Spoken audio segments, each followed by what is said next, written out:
व्यक्ति ही कंस है। हमारे अंदर अभिमान है, हम कंस हैं। हमारे और तुम्हारे अंदर अभिमान हो तो वो जीव कंस है। और उस अभिमान की दो पत्नियां हैं, हस्ती और प्राप्ति, अस्ति और प्राप्ति। कंस रूपी अभिमान की पत्नी है अस्ति और प्राप्ति। अस्ति का अर्थ है, प्राप्ति का अर्थ होगा। तो अभिमान किसी को न करना चाहिए। अस्ति और प्राप्ति दोनों ने जाकर जरासंध से शिकायत कर दी और जरासंध ने 23 अक्षौहिणी सेना लेकर मथुरा पर जाकर आक्रमण कर दिया। अब वर्णन आता है 23 अक्षौहिणी सेना का। भागवत के अंदर 18,000 मंत्र हैं और महाभारत में 1 लाख मंत्र। उस 1 लाख मंत्रों वाले महाभारत युद्ध में कौरव और पांडवों की सेना मिलकर केवल 18 अक्षौहिणी थी। जरासंध ने अकेले 23 अक्षौहिणी सेना लेकर के और मथुरा पर जाकर आक्रमण कर दिया। एक बार नहीं, 2 बार नहीं, 17 बार जाकर जरासंध को हराया कृष्ण ने। एक बार नहीं, 2 बार नहीं, 17 बार कृष्ण ने जरासंध को हराया। जरासंध को हरा करके एक काल यवन नाम का राक्षस आया। प्रभु ने मुचकुंद के द्वारा उसे भी भस्म कर दिया और जरासंध को 17 बार हराया। जरासंध ने 18वीं बार, क्योंकि 17 बार जरासंध हार चुका है कृष्ण से हार कर, तो पता है जरासंध ने 18वीं बार अपनी पूजा पर पंडितों को बिठाया, ब्राह्मणों को, और उनसे कहा यदि 18वीं बार में कृष्ण से हार गया तो को मार दो, चाहे कुछ भी हो। मुझे इस बार कृष्ण से हारना नहीं है, क्योंकि कृष्ण ने मुझे 1 बार नहीं, 2 बार नहीं, 17 बार हराया है। और यदि 18वीं बार में हार गया तो मैं सभी पंडितों को जीवित नहीं छोड़ूंगा, सबको मार दूंगा।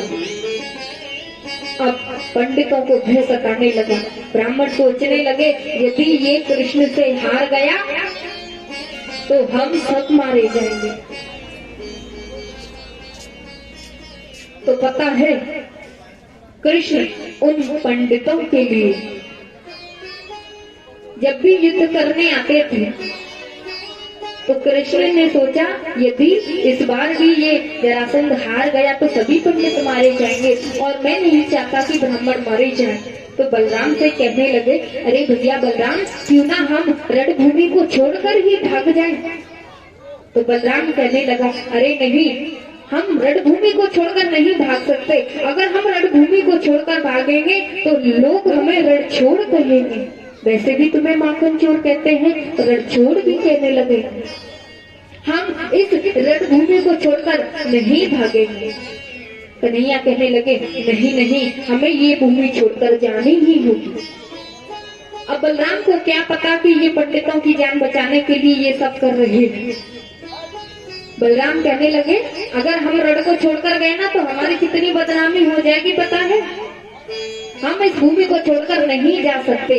कृष्ण बोले, मैं नहीं चाहता कि मेरे लिए ये सभी पंडित मारे जाएं, क्योंकि 18वीं बार जरासंध हार गया तो सभी पंडितों को मार देगा। इसलिए कृष्ण कहने लगे, अरे भैया, हम इस रणभूमि को छोड़कर भाग चले, इसी में भलाई है। इसीलिए कृष्ण बलराम रण छोड़कर वहां से भाग लिए। जरासंध ने शोर मचा दिया कि ये तो बड़ा डरपोक है, रण छोड़कर ही भाग गया। अभी तो शुरू भी नहीं हुआ, ये तो रण को छोड़कर ही भाग गया। ये बहुत डरपोक है। रण को छोड़कर वह स्वयं नहीं गए थे, वो तो ब्राह्मणों की रक्षा के लिए रण को छोड़कर गए थे। तो भगवान, अब ये भी भगवान ने स्वीकार कर लिया, भगवान पर्वत पर चढ़ गए। ब्राह्मणों की सुरक्षा के लिए कृष्ण को रण छोड़ना भी स्वीकार करना पड़ा। अब ये भगवान एक पर्वत पर चढ़ गए। जरासंध ने पर्वत के चारों ओर आग लगा दी और कृष्ण ने पर्वत को जलता देखकर वहां से छलांग लगाई और समुद्र के किनारे चले गए और देवताओं के उच्च शिल्पी विश्वकर्मा को याद किया। विश्वकर्मा ने रात भर में ही जल के अंदर द्वारकापुरी का निर्माण किया। एक सुंदर द्वारकापुरी बनाई।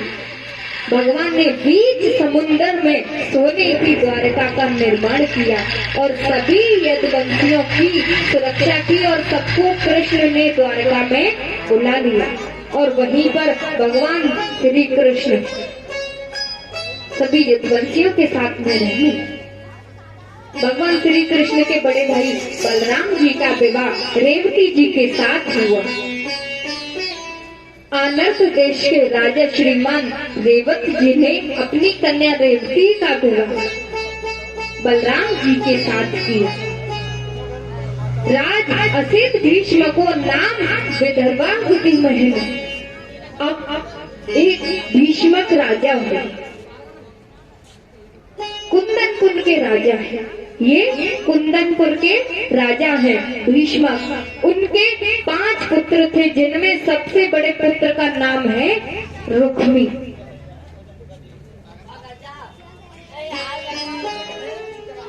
सबसे बड़े पुत्र हैं रुक्मी। विदर्भ देश के राजा भीष्मक जिनके 5 पुत्र हैं रुक्मी, रुक्मरथ, रुक्मभाव, रुक्मकेश और रुक्ममाल्य। ये 5 पुत्र हैं। भीष्मक की एक पुत्री थी रुक्मणी। रुक्मणी जी लक्ष्मी है और लक्ष्मी किसी के गर्भ में वास नहीं करती। रुक्मणी जी ही स्वयं लक्ष्मी है और लक्ष्मी किसी के गर्भ में वास नहीं करती। और लक्ष्मी प्रकट हुई समुद्र से, वो ही लक्ष्मी जानकी बनी तो प्रकट हुई पृथ्वी से। समुद्र से वो ही लक्ष्मी समुद्र से हुई और वो ही लक्ष्मी जानकी बनी तो समुद्र से प्रकट हुई, पृथ्वी से हुई और वही जानकी रुक्मणी बन करके अब प्रकट हुई कमल के फूल से। और भीष्मक ने उस कन्या को ला करके रानी को सौंप दिया तो महारानी ने उनका पालन पोषण दिखाया तो वो रुक्मणी अब विवाह के योग्य हो गई। तो उनके भाई है ना कौन, रुक्मी। रुक्मी ने सोचा कि मैं अपनी इकलौती बहन की शादी किसी अच्छे राजकुमार से करूंगा। बोले जो मेरा मित्र है ना शिशुपाल, मैं उसी के साथ में अपनी बहन रुक्मणी का विवाह करूंगा।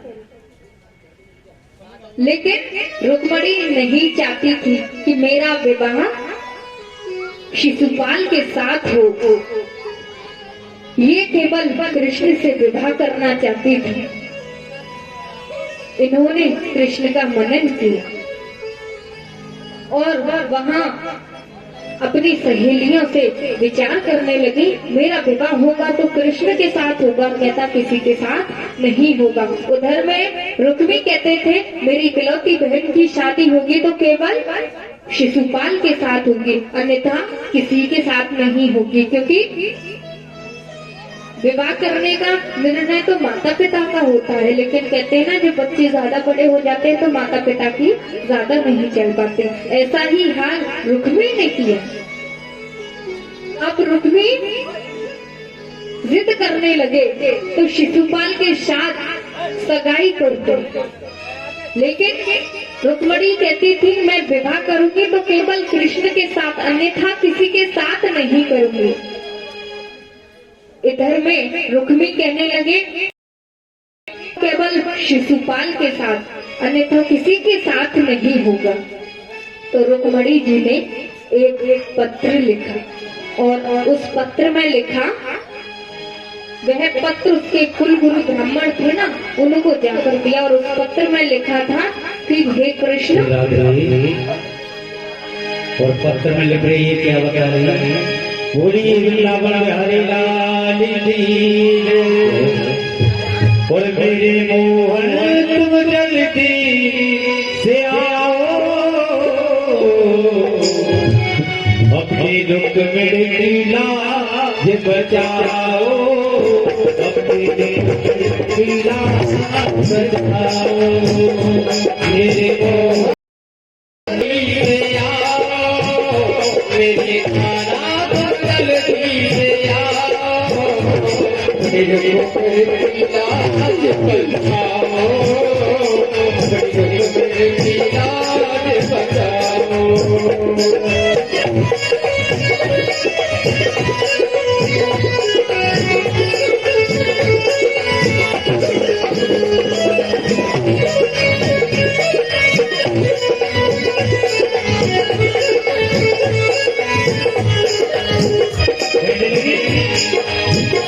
मैंने अर्पण तुम्हें कर दिया है, माने तुमको ऊपर अब लिया है, मैंने अर्पण तुम्हें कर दिया है, माने तुमको ऊपर अब लिया है, वरना बन करके जल्दी से आओ, अपनी गड़बड़ी लाज बचाओ, अपनी गड़बड़ी लाज बचाओ, मेरे मोहन जल्दी से आओ, अपनी गड़बड़ी लाज बचाओ, अपनी गड़बड़ी लाज बचाओ।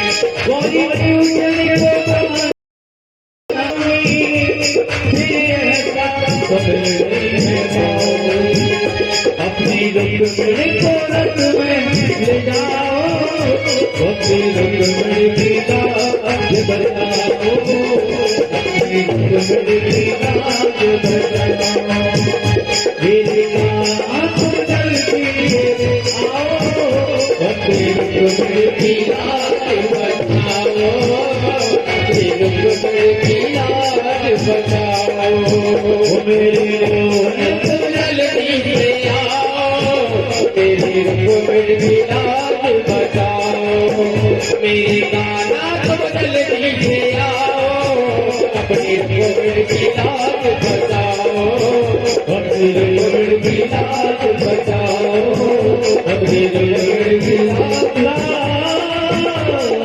बचाओ।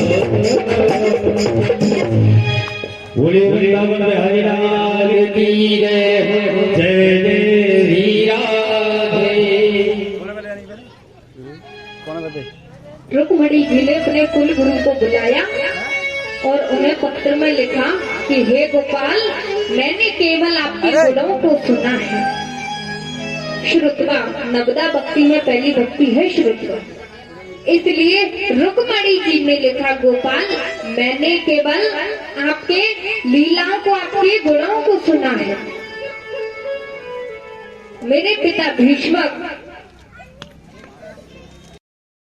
मैं रुक्मणी ये लिखती हुई, मैं विवाह करूंगी तो केवल आपसे करूंगी, अन्यथा किसी से नहीं करूंगी। मेरे भाई रुक्मी ने मेरी सगाई शिशुपाल के साथ कर दी है, और यदि आप मुझसे विवाह करने नहीं आए तो मैं अपने प्राणों को त्याग दूंगी। आप मुझे, जब मैं कात्यायनी देवी के पूजन के लिए आऊं तो आप मुझे वही मंदिर में मिल जाना और वहीं से मुझे ले जाना।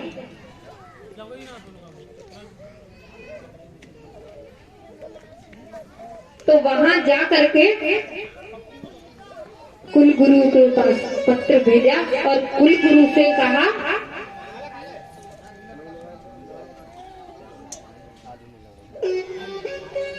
सब अपने आप लगा लेंगे। उधर में रुक्मणी जी कात्यायनी देवी के पूजन के लिए जाती है और वहाँ कात्यायनी देवी से कहती है, हे माँ, मुझे केवल कृष्ण से विवाह करना है, मैं और किसी से विवाह नहीं करना चाहती।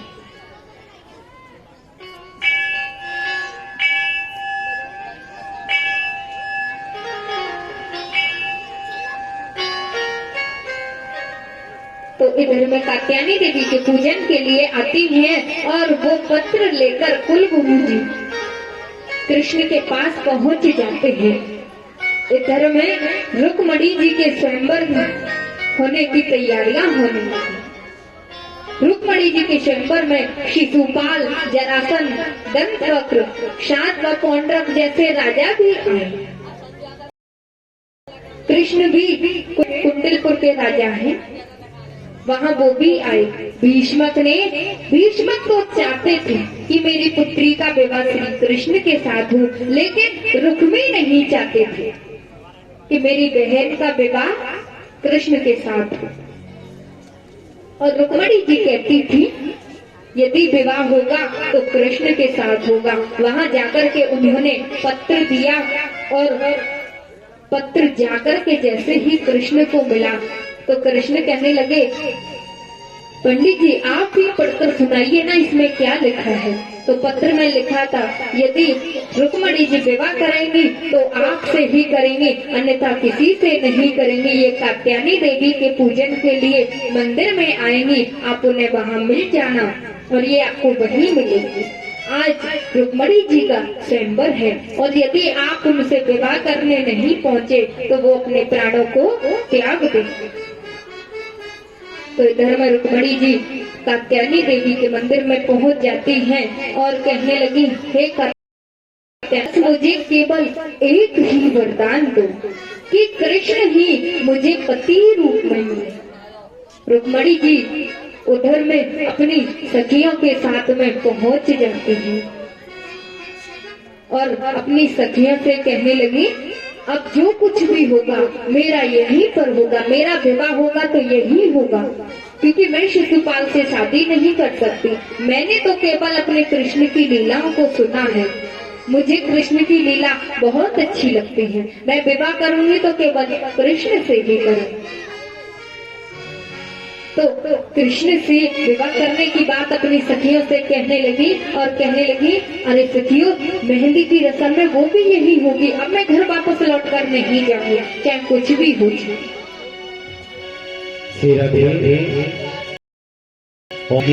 किस तरीके से सखियां गा रही हैं, आओ मुझे मेहंदी लगा दो,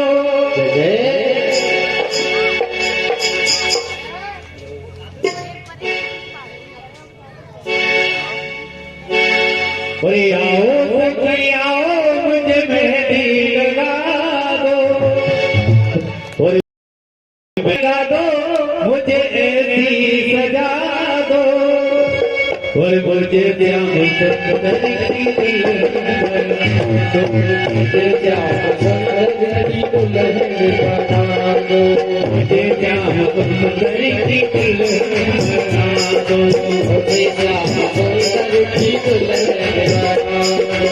आओ सखी आओ मुझे मेहंदी लगा दो, आओ सखी मेहंदी लगा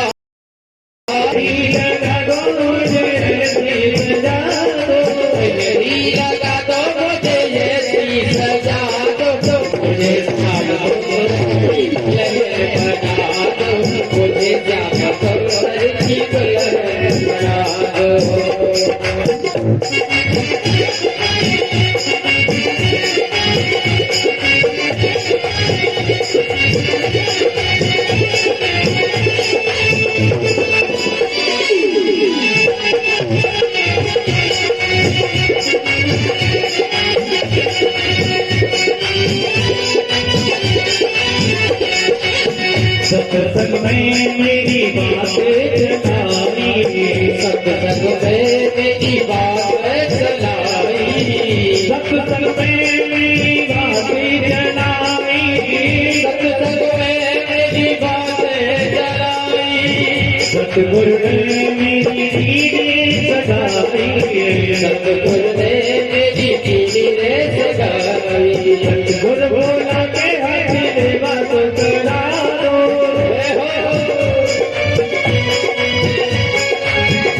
श्याम सुंदर की दुल्हन बना दो, हे श्याम सुंदर की दुल्हन बना दो। आओ सखी आओ मुझे मेहंदी लगा दो, आओ सखी आओ मुझे मेहंदी लगा दो, मेहंदी लगा दो मुझे मेहंदी लगा दो, मेहंदी लगा दो मुझे मेहंदी लगा दो, मुझे श्याम सुंदर की दुल्हन बना दो, मुझे श्याम सुंदर की दुल्हन बना दो। ऐसी गुण चुनरी जो लगना ही छूटे, ऐसी ओढ़ चुनरी जो लगना ही छूटे, ऐसी ओढ़ चुनरी जो लगना ही छूटे, ऐसी ओढ़ चुनरी जो लगना ही छूटे, सबर दूना जो कबहू जरूरे, सबर दूना जो कबहू जरूरे, अटल सुहाग की बिरिया लगा दो, अटल सुहाग की बिरिया लगा दो, मुझे श्याम सुंदर की दुल्हन बना दो, मुझे श्याम सुंदर की दुल्हन बना दो।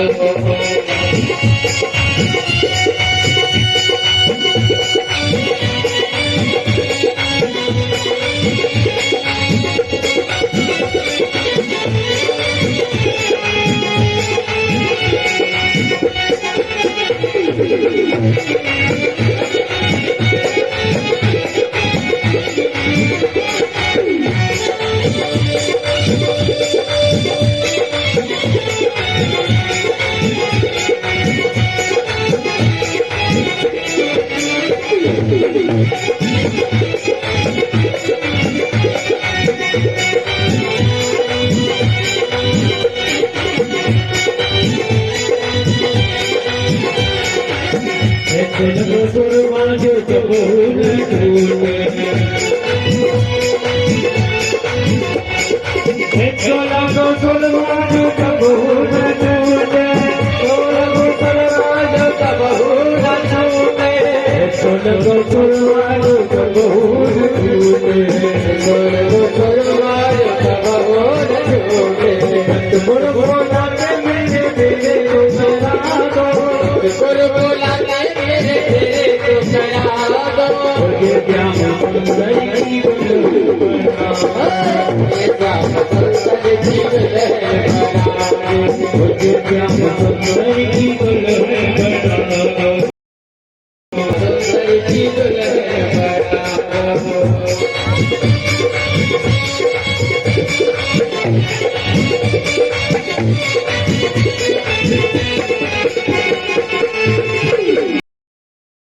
सुंदर की